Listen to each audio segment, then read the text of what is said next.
ನಮ್ಮೆಲ್ಲರ ಪ್ರೀತಿಯ ಶಾಸಕರು ಮತ್ತು ರಾಜ್ಯ ಬಿಜೆಪಿ ಪ್ರಧಾನ ಕಾರ್ಯದರ್ಶಿಗಳಾದ ಸನ್ಮಾನ್ಯ ಸುನೀಲ್ ಕುಮಾರ್ ಅವರೇ, ಮಂಡಲದ ಅಧ್ಯಕ್ಷರಾದ ನವೀನ್ ರೇ, ಶ್ಯಾಮಲಾ ಸುಧಾಕರ್ ಅವರೇ, ವೇದಿಕೆಯಲ್ಲಿರುವಂಥ ಎಲ್ಲ ಗೌರವಾನ್ವಿತ ಗಣ್ಯರೇ, ನನ್ನೆಲ್ಲ ಬಂಧುಗಳ ಸ್ನೇಹಿತರೆ,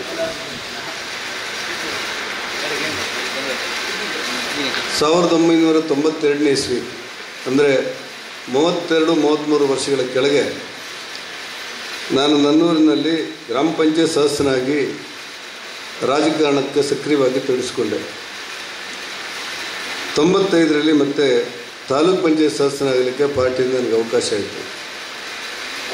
ಗ್ರಾಮ ಪಂಚಾಯತ್ ಮತ್ತು ತಾಲೂಕು ಪಂಚಾಯತ್ ಆದ ನಂತರ ಜಿಲ್ಲಾ ಪಂಚಾಯತ್ ಸದಸ್ಯನಾಗಿದ್ದೆ ನನ್ನ ಊರಲ್ಲಿ. 4 ಬಾರಿ ಮೇಲ್ಮನೆಯಲ್ಲಿ MLC ಆಗಲಿಕ್ಕೆ ನನಗೆ ಪಾರ್ಟಿ ಅವಕಾಶಗಳನ್ನು ಮಾಡಿಕೊಟ್ಟಿತ್ತು. ಇವತ್ತು ನಾನು ಜವಾಬ್ದಾರಿಯಲ್ಲಿ ಮೇಲ್ಮನೆಯಲ್ಲಿ ವಿಧಾನ ಪರಿಷತ್ನಲ್ಲಿ ಪ್ರತಿಪಕ್ಷದ ನಾಯಕನಾಗಿ ನನ್ನ ಜವಾಬ್ದಾರಿ ಇದೆ. ಈ ಮಧ್ಯದಲ್ಲಿ ರಾಜ್ಯ ಘಟಕ ಮತ್ತು ಕೇಂದ್ರದಿಂದ ಸೂಚನೆ ಬಂದು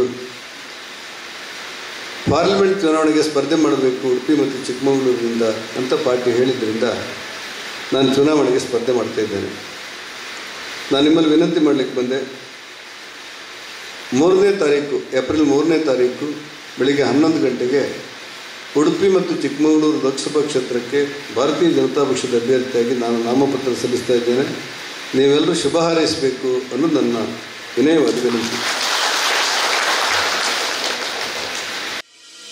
ಕ್ರೈಸ್ಟ್ ಕಿಂಗ್ ವಿದ್ಯಾಸಂಸ್ಥೆ ಕಾರ್ಕಳ ನಿಮ್ಮ ಮಕ್ಕಳ ಭವಿಷ್ಯಕ್ಕಾಗಿ ಒಂದು ಉತ್ತಮ ಆಯ್ಕೆ. ದಾಖಲಾತಿ ಈಗಾಗಲೇ ಪ್ರಾರಂಭಗೊಂಡಿದೆ. ಈ ಕೂಡಲೇ ಸಂಪರ್ಕಿಸಿ.